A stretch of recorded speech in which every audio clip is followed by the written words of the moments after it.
मौलाना मुजीबुर रहमान जा बयान ॿुधण जे लाइ मौलाना साहब जो यूट्यूब चैनल ज़रूर सब्सक्राइब कंदा।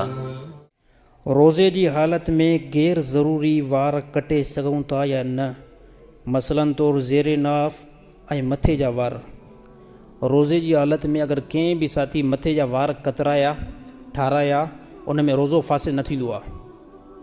ॻाल्हि सम्झ में अची वई न सही। मथे जे वार ठाराइण सां रोज़ो फासिद न थींदो आहे। अहिड़ी तरह ज़ेरे नाफ़ बि वठी सघो था रोज़े जी हालत में। घणा साथी टेंशन में अची वेंदा साईं, पोइ ज़ेरे नाफ़ वठंदा टुको अची वञे, रत थोरी निकिरे। न रत टुको जेकर अची वियो, रत निकिती बि आहे न, रत निकिरण सां रोज़ो फासिद न थींदो आहे। ॻाल्हि ज़हन में रखो, पूरी बॉडी जे कंहिं बि हिसे में धकु लॻे, उन धकु लॻण जे बावजूदि रत निकिरे न, त रोज़ो फासिद न आहे थींदो। इहा ॻाल्हि पहिरियों हलाई वेंदी त साईं रोज़ो फासिद थींदो आहे, थोरी घणी रत निकिते रोज़ो फासिद न थींदो आहे। जिस्म मां बॉडी मां धकु लॻण जे करे या सुई लॻण जे करे रत निकिरे न, त उन में रोज़ो फासिद न थींदो आहे। रोज़े जी हालत में वार बि कतराए सघो था, ज़रूरत पइजी वई आहे, वार बि कतराए सघो था, ज़ेरे नाफ़ बि वठी सघो था, उन में रोज़ो फासिद न थींदो।